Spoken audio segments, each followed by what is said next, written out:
আসসালামু আলাইকুম। আজকে তৈরি করব চাল কুমড়ার ভাজি। তার জন্য এখানে একটি চাল কুমড়া আমি নিয়েছি। এখন আমি যতটুকু পরিমাণে ভাজিটা তৈরি করব ততটুকু পরিমাণে ভালোভাবে কেটে ধুয়ে পাতলা করে কেটে নেব। চাল কুমড়াটা কিন্তু আমি পাতলা করে কেটে নিয়েছি। ভাজিটা করার জন্য চুলায় একটি তাওয়া বসিয়ে দিয়েছি। পরিমাণ মতো তেল দিয়ে দিলাম। তেলটা গরম হয়ে গিয়েছে। আস্ত 2টা শুকনো মরিচ দিয়ে দিলাম ভাজার জন্য। এখানে কেটে রাখা পেঁয়াজ আর কাঁচামরিচ কুচি দিয়ে দিলাম। এটা কিছুক্ষণ তেলের সাথে ভাজবো।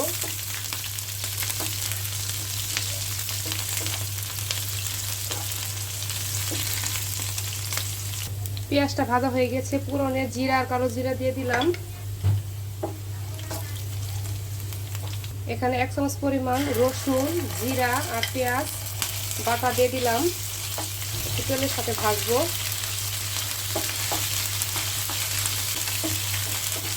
তেলের সাথে ভাজা হয়ে গেছে। এখানে আগে থেকে কেটে রাখা চাল কুমড়োগুলো দিয়ে দিলাম।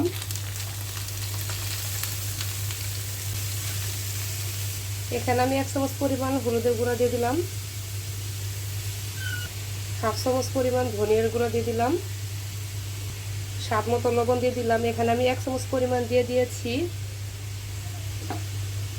মশলার সাথে এখন সব চাল কুমড়াটা ভালো করে মিক্স করব।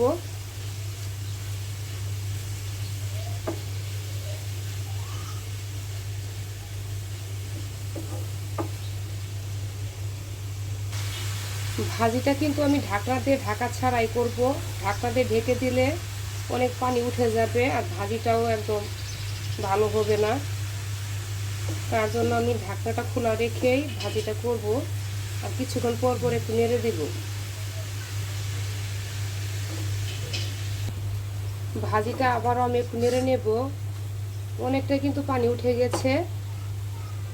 পানিটা একদম শুকিয়ে নিতে হবে। তার জন্য কিছুক্ষণ পর পর আমি নেড়ে দেব। ভাজিটা আবারও আমি একটু নেড়ে নেব। পানিটা কিন্তু অনেকটাই শুকিয়ে গিয়েছে। এখন নাড়তে নাড়তে কিন্তু ভাজিটা হয়ে যাবে। একটু সময় নিয়ে এই ভাজিটা করতে হবে।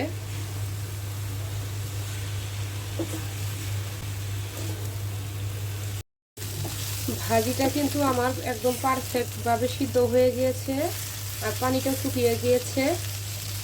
ঢাকনা খোলা রেখে ভাজিটা করলে কিন্তু অনেকটাই ঝরঝরা হয় আর খেতেও কিন্তু অনেক ভালো লাগে। নামানোর আগে এখানে আমি ভেজে রাখা জিরার গুঁড়া দিয়ে দিলাম।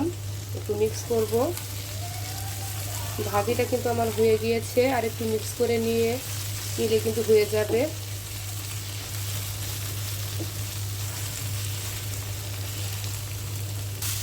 ভাজিটা কিন্তু আমার হয়ে গিয়েছে। এখন একটি বাটিতে নামিয়ে নিব। ভাজিটা একটি বাটিতে নামিয়ে নিচ্ছি।